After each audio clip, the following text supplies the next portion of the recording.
योगेन्द्राकृष्य मनवाजन्मां प्रसुप्तां सञ्जीवयत्यखिलशक्तिधरस्वधाम्ना अन्याश्च हस्तचरणस्मरणप्रवाही प्राणान्नमो भगवते पुरुषाय तुभ्यम् वंशी विभूषितकरान् अवनीरदालात् पीताम्बरात् वरुणबिम्बकलाधरोष्ठात् पूर्णेन्दुसुन्दरमुखादरविन्दनेत्रात् कृष्णात् परं किमपि तत्त्वमहं न जाने।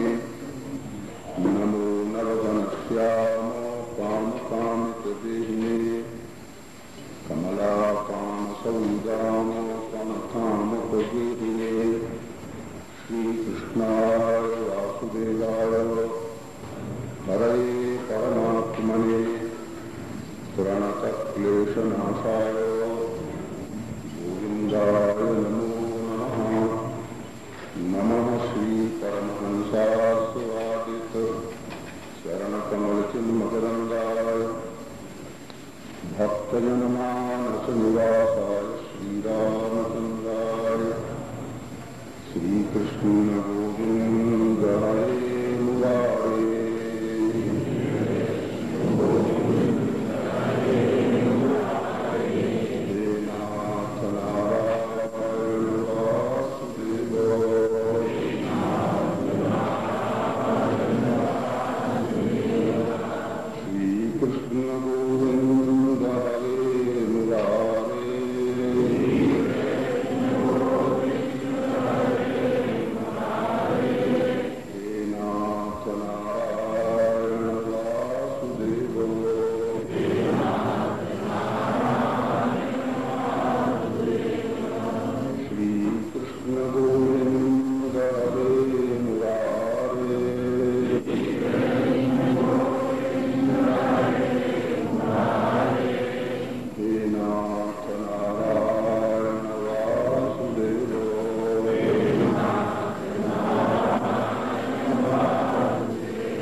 यात्रा में गए हुए जो विदुषी हैं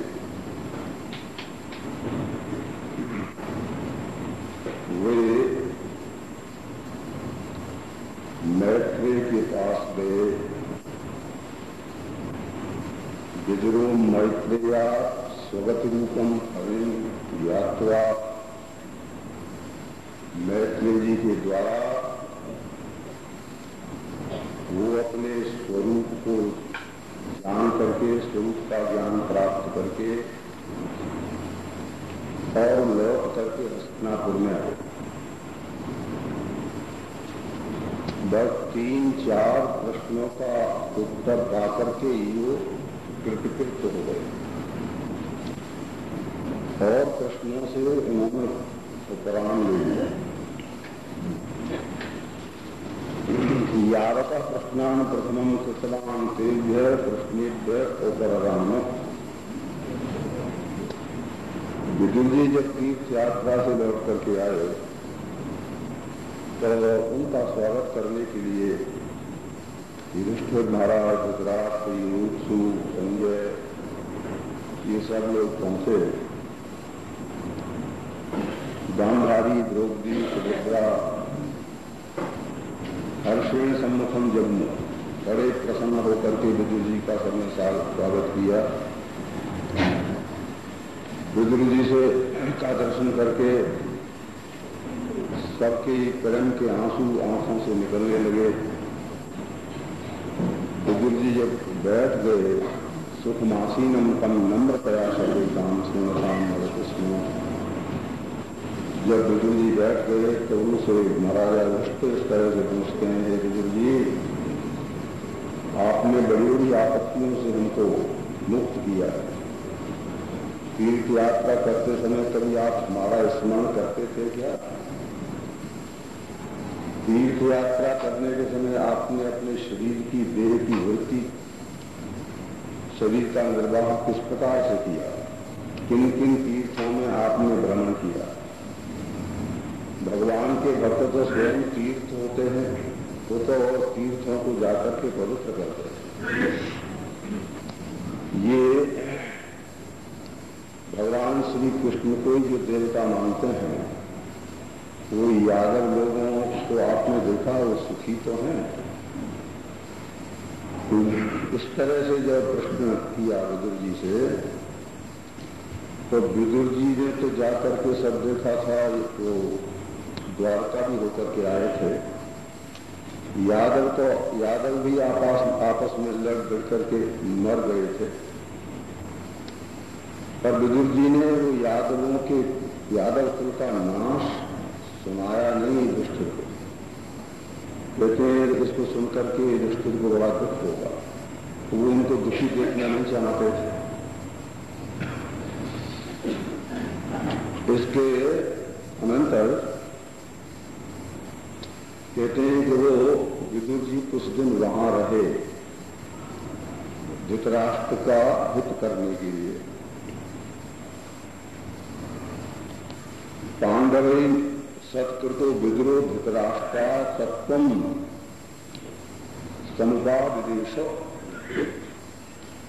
विदुर जी ने धृतराष्ट्र के लिए तत्व का उपदेश किया। कहते ये तो शूद्र जाति के थे, इन्होंने उपदेश कैसे किया। ये ननु शूद्रो से कथम उपादिशत कि नायम शूद्र, ये शूद्र नहीं थे, ये तो साक्षात यमराज ही विदुर के रूप में प्रकट हुए और 100 वर्ष के लिए आए थे।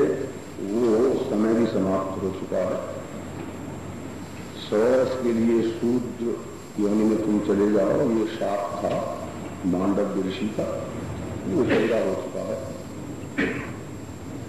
तो उस मांडव ऋषि के शाप से 100 वर्ष के लिए इस मानव योनि में आए थे। 100 वर्ष पर्यंतम यमा शूद्र तुम बता।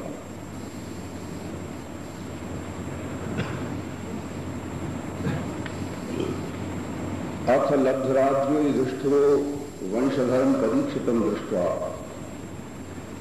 महाराजा युधिष्ठिर अपने वंश परंपरा को चलाने वाले परीक्षित को देखकर के बड़े प्रसन्न होते थे। एवं गृहेषु सत्तानाम तेषाम काल आगतान। इस तरह से घर गृहस्थ में आसक्त लोगों के रहने पर अब वो समय आया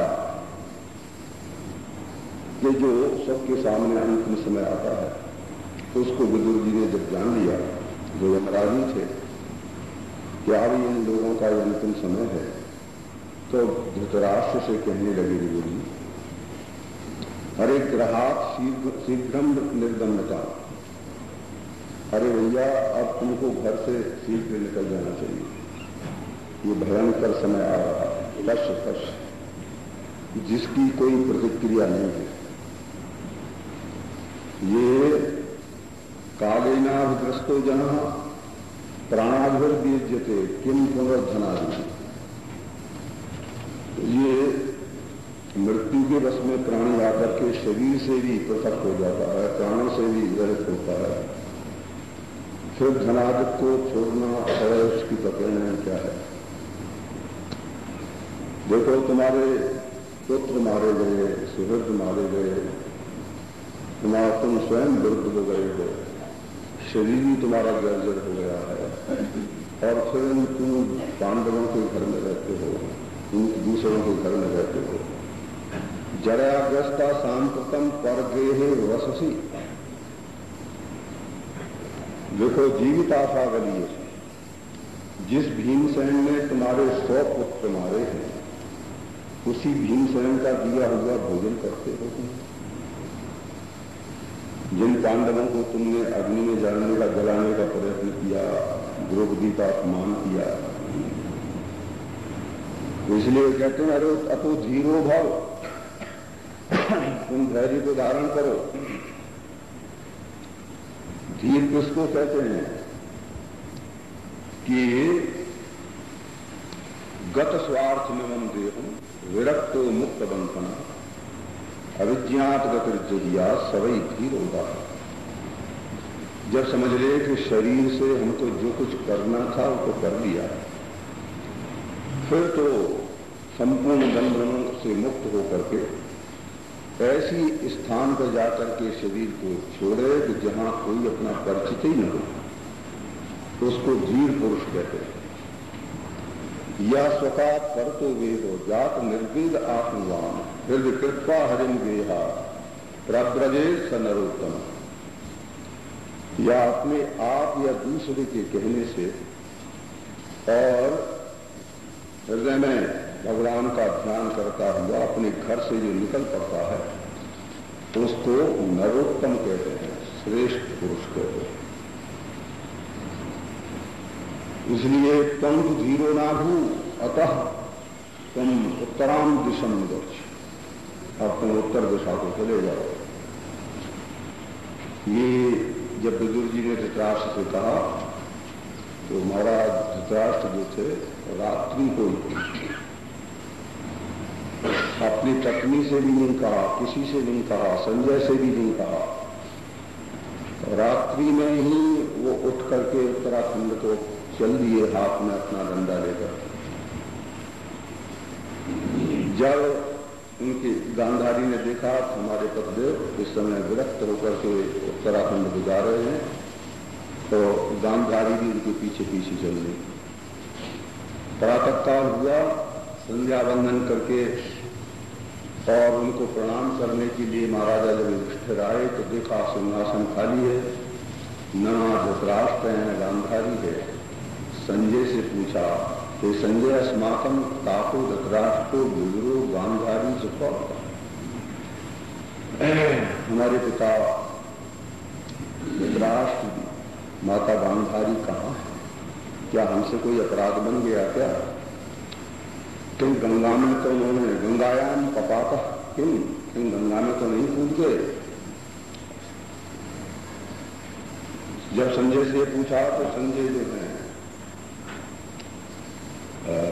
पाणिभ्याम अश्विनी विमृज्य, हाथों से अपने आंसुओं को पोंछ करके धैर्य धारण करके बोले, धर्मराजन भगतस्नो, हे धर्मराज पेशाम निश्चितम न जाने, हमको उनके निश्चय का कुछ पता नहीं होता।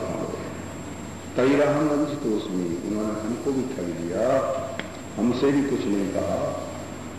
उसी समय नारद जी वहां हो, बस उनको नारद जी को देख करके सब प्रसन्न हो गए। सबने उठ करके उनको प्रणाम किया, पूजन किया और युधिष्ठिर बोले, नारद जी अस्माकं पित्रो गांधार्याश्च गति न वेति,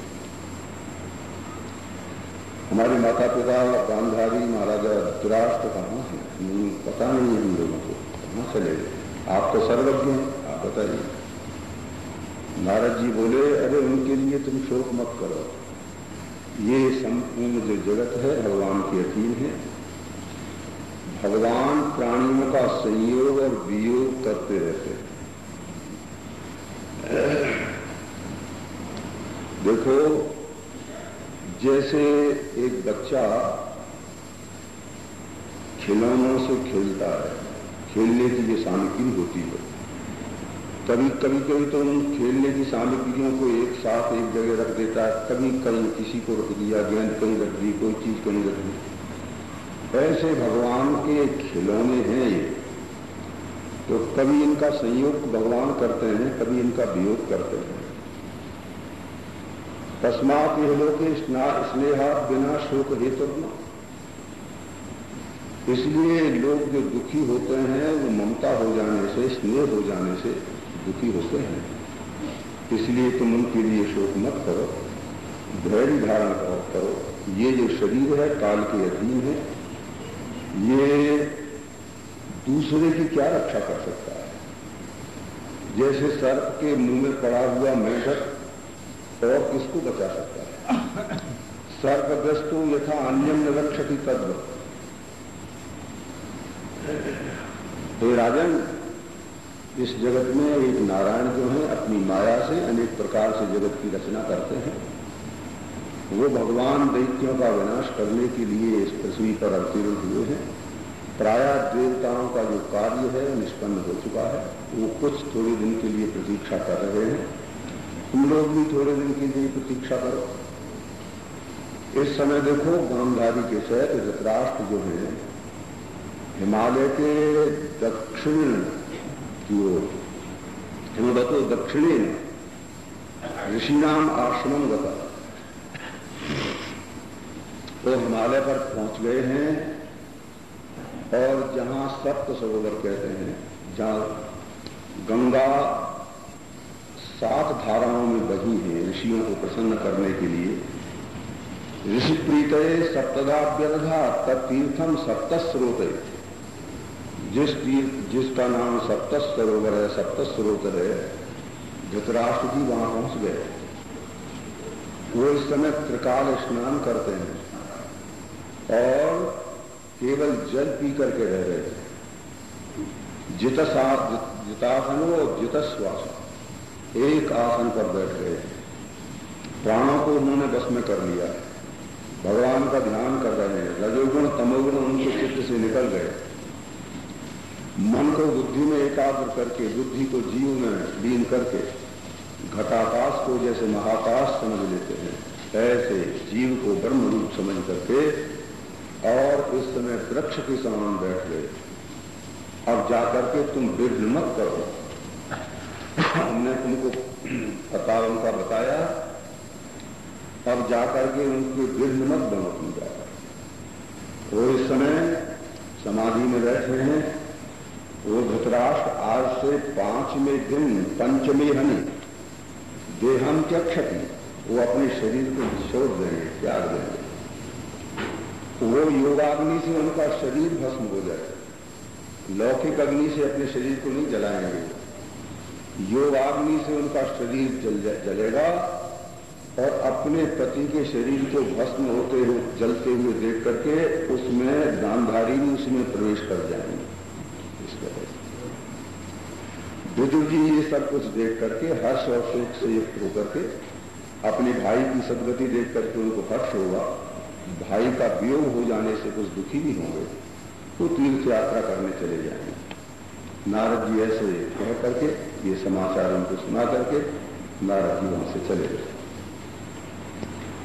और इधर अर्जुन को युधिष्ठिर ने भेजा था द्वारका में समाचार लेने के लिए, और अर्जुन कई 6 महीने हो गए पर लौट करके नहीं आए। बड़ी चिंता हो रही थी महाराजा युधिष्ठिर को। भीमसेन से कहने लगे, भैया सप्तमासा रहा अद्यापि कस्य हेतु आया थी, 7 महीना हो गए अर्जुन लौट करके नहीं आए। तो देखो बड़े अशकुन हो रहे हैं, हमारी बाईं भुजा फड़क रही है, हृदय कप रहा है। ये सियारी सूर्य की ओर मुख करके हो रही है। ये देखो ये कुत्ता जो है, श्वान जो है, मेरे ओर मुंह करके रो रहा है। ये गधे आदि जो पशु हैं हमारे माम वामन कुर्वन्ति, हमको हमारी दक्षिण होकर दाईं ओर होकर के निकल जाते हैं। गर्भवादिक और गौ आदि जो है हमारे जो है दाईं ओर होकर के निकल जाते हैं। ये देखो लूक और काफ कैसे भयंकर शब्द कर रहे हैं। मालूम इनके शब्द को सुनकर कैसा मालूम होता है, मानो ये जगत को सुना ही करना चाहते हैं। पृथ्वी कप रही है। दक्षिणे अपनी माताओं को स्तन नहीं पान कर रहे, दूध नहीं पीते, गौओं के नेत्रों से आंसू टपक रहे हैं। ऐसे प्रकार बातचीत कर रहे थे भीमसेन से महाराजा युधिष्ठिर। इतने में अर्जुन वहां से आ गए, द्वारका से समाचार लेकर के। महाराजा युधिष्ठिर को प्रणाम किया। अर्जुन को देखा युधिष्ठिर ने तो उनकी कांति नष्ट हो रही थी। युधिष्ठिर महाराज ने पूछा, अरे हे अर्जुन, यादव लोग सुखी तो हैं? भगवान श्री कृष्ण आनंद से तो हैं। भक्त वत्सला सुहृदवृतो भगवान सुप्रियाम तुसली के, जो संसार के कल्याण के लिए और धर्म की रक्षा के लिए जिनका अवतार हुआ है, भगवान श्याम सुंदर भली प्रकार से तो हैं।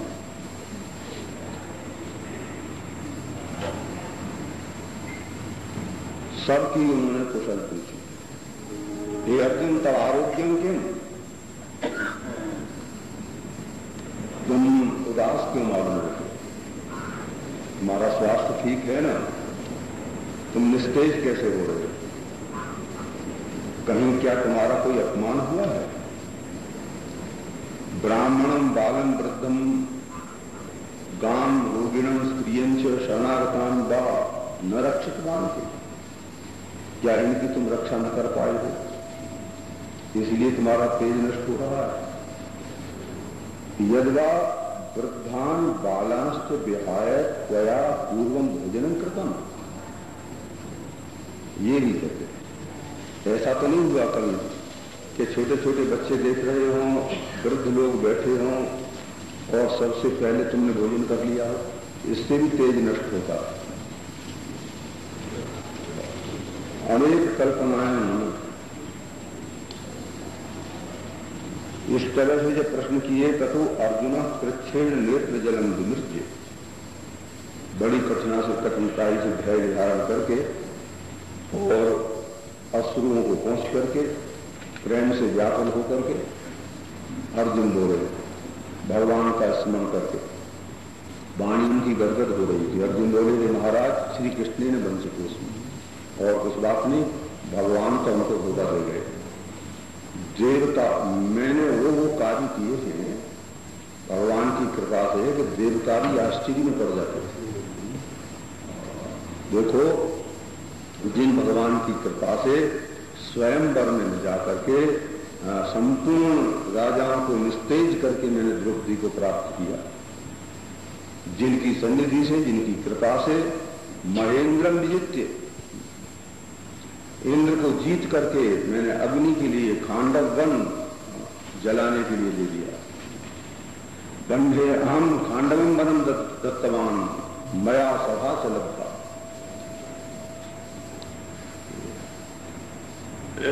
किंच सभायाम यही दुस्शासनादिभिर् द्रौपद्या केशबंधनम विमुच्य केशा भूषिता, जिन लोगों ने द्रौपदी के केशों को स्पर्श किया था, आज उनकी स्त्रियां हतनाथ होकर के रुदन कर रही। यो भगवान अयत शिष्य ही सा भोजन पूर्वक,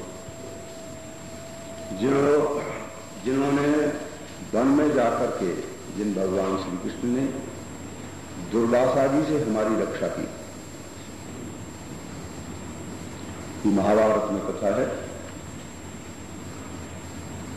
एक कदाचित दुर्वासा जी दुर्योधन के यहां एक बार आए और दुर्योधन ने दुर्वासा जी का बहुत स्वागत सत्कार किया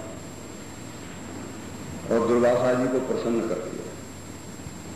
तेज कर्तुष्टेन वरम वृणीश्वर, दुर्वासा जी प्रसन्न हो गए दुर्योधन और दुर्योधन से कहा, हमसे कोई वर मांग ले लो, हम प्रसन्न, हम सहसा जल्दी प्रसन्न नहीं होते, पर तेरे ऊपर हम प्रसन्न हैं, तेने हमारी बड़ी सेवा किया, हमसे कोई वर मांग ले। दुर्योधन ने कहा, महाराज हम फिर विचार करके आपसे वर मांगेंगे। तो फिर वो सब लोग उनकी कर्ण में, दुशासन में, दुर्योधन है, ये सब में ये सब लोग मिले और आपस में विचार किया कि भाई देखो दुर्वासा जी प्रसन्न हुए हैं और वर मांगने को कहते हैं, बोलो उनसे क्या वर मांगना चाहिए। तो उन्होंने ये कहा, ऐसा मन में विचार करके कि दुर्वासा जी के शाप से पांडव लोग वन में ही नष्ट हो जाए, ऐसा उपाय करना चाहिए। तो उन्होंने सब विचार करके उन्होंने कहा, महाराज हम साधुओं की सेवा करना क्या जाने, हमारे बड़े भाई जो युधिष्ठिर हैं वो महात्माओं के बड़े भक्त हैं। आप जैसे 10,000 शिष्य लेकर के हमारे यहाँ पधारे हैं, इसी तरह से वहां जाकर के आप अस्थि हों उनके, वहां पधारे। परंतु ऐसे समय पर जाना चाहिए कि जिस समय द्रौपदी ऐसी है जो अपना भी भोजन दे देती है, स्वयं भूखी रह जाती है। ये पीछे बैठे द्रौपद्याः क्षुधा नारसी दे तथा तस्याम भुक्तवत्याम तदग्रहम गंतव्यम। आप उस समय पहुंचे वहां जब द्रौपदी भोजन कर चुके। ये उन्होंने वर मांगा। दुर्वासा जी ने कहा ये तुमने क्या वर मांगा? तो हम लोग तो जाते ही जाते रहते हैं, चलो एक दिन महाराजा युधिष्ठिर के यहाँ भी जाकर के अतिथि होंगे। तो वो 10,000 शिष्य लेकर के और दुर्वासा जी महाराजा युधिष्ठिर के यहाँ पहुंच गए। जब महाराजा युधिष्ठिर भोजन कर चुके थे, द्रौपदी भी भोजन कर चुकी थी। उनको देख करके तत्कालीन महाराज युधिष्ठिर ने कहा, महाराज तो भोजन का समय है, आप भिक्षा करेंगे? हाँ भिक्षा तो करेंगे, अभी हमने भिक्षा नहीं की है। तथा च आवेदित वृत्तांत, तब तो जाकर के द्रौपदी से कहा, देवी 10,000 शिष्य लेकर के दुर्वासा जी आए हैं, अभी तुमने भोजन तो नहीं किया? महाराज मैं तो भोजन कर चुकी। तब तो उन्होंने तथा पश्चाम भुक्तवक्ताम तद ग्रहण। तो युधिष्ठिर ने कहा, अच्छा महाराज आप फिर जो है मध्याह्न संध्या करके स्नान करके आप आई। अब जब द्रौपदी को ये पता चला कि दुर्वासा जी 10,000 शिष्यों को लेकर के आए हैं और हम निमंत्रण उनको दे चुके हैं, अब क्या करना चाहिए? तो द्रौपदी को एक बचपन की बात स्मरण आई। द्रौपदी ने कहा, वो वशिष्ठ जी ने हमसे ये कहा था, ज्ञातम मया वशिष्ठेन पुरादीतम महात्मा महत्यापद संप्राप्त स्मर्तव्यो भगवान हरि। द्रौपदी तेरे ऊपर जब कोई बड़ी भारी आपत्ति आए तो तू श्री कृष्ण का स्मरण कर लेना। बोलो इससे ज्यादा और क्या आपत्ति हो? ज्ञातम मया वशिष्ठेन पुरागीतम महात्मना महत्यापद संप्राप्त स्मर्तव्यो भगवान हरि। तो द्रौपदी को स्मरण आया, तो वशिष्ठ जी ने हमको ये बात कही है। तब तो द्रौपदी जो है उसी समय तो वो दुर्वासा जी तो वहां पास में एक जो नदी थी वहां स्नान करने को चले गए और उन्होंने वहां जाकर के जल में गोता लगा करके अभिमर्शन मंत्र जपने लगे। इस समय द्रौपदी ने भगवान श्री कृष्ण का ध्यान करना आरंभ किया। आपत्ति में तो ध्यान बहुत लग जाता है। द्रौपदी ने समझा कि हमारी पर बड़ी भारी आपत्ति है, तो एक साथ बैठ करके भगवान श्री कृष्ण का चिंतन करने लगे। श्री कृष्ण तत्क्षण में भक्त वत्सलतया तत्क्षण। द्रौपदी तो नेत्र बंद करके जो मन लगाया भगवान श्री कृष्ण तत्काल उसके सामने आकर के उपस्थित हो गए और कहा, रे देव द्रौपदी क्या कर रही है तू नेत्र बंद करके? उसने आंखें खोली तो भगवान श्री कृष्ण सामने खड़े हैं। बोलिए श्री कृष्ण भगवान तयाथ आवेदित वृत्तांत। बोलो किस लिए मेरा चिंतन कर रही है, क्यों ध्यान कर रही है, क्या आपत्ति है? उसने कहा, महाराज 10,000 शिष्यों को लेकर के दुर्वासा जी आए हैं, मेरे पास कुछ है नहीं, इसलिए मैंने आपका स्मरण किया। भगवान ने कहा, भगवतोत्तम द्रौपद्या अहम भोक्षितोस्मि, भूखे हम भी हैं, तो प्रथमम माम भोजे, तू 10,000 को भोजन नहीं करा सकती तो हमको भोजन करा है। द्रौपदी ने बड़ी लज्जित होकर कहा, स्वामी मद भोजन पर्यंतम अक्षयम अन्नम सूर्यदत्त स्थाल्याम हमारे पास एक ऐसा पात्र है कि जब तक मैं भोजन नहीं करती तब तक उसमें अन्न अक्षय रहता है, समाप्त नहीं होता। पर मैं जब भोजन कर लेती हूं तो समाप्त हो जाता है। तब मैं तो भोजन कर चुकी, अब मेरे पास क्या है? मया सर्वान संभोज्य भुक्तम, सबको भोजन करा करके मैं भोजन कर चुकी, इसलिए महाराज मेरे पास कुछ नहीं। भगवान ने बड़ी हट करके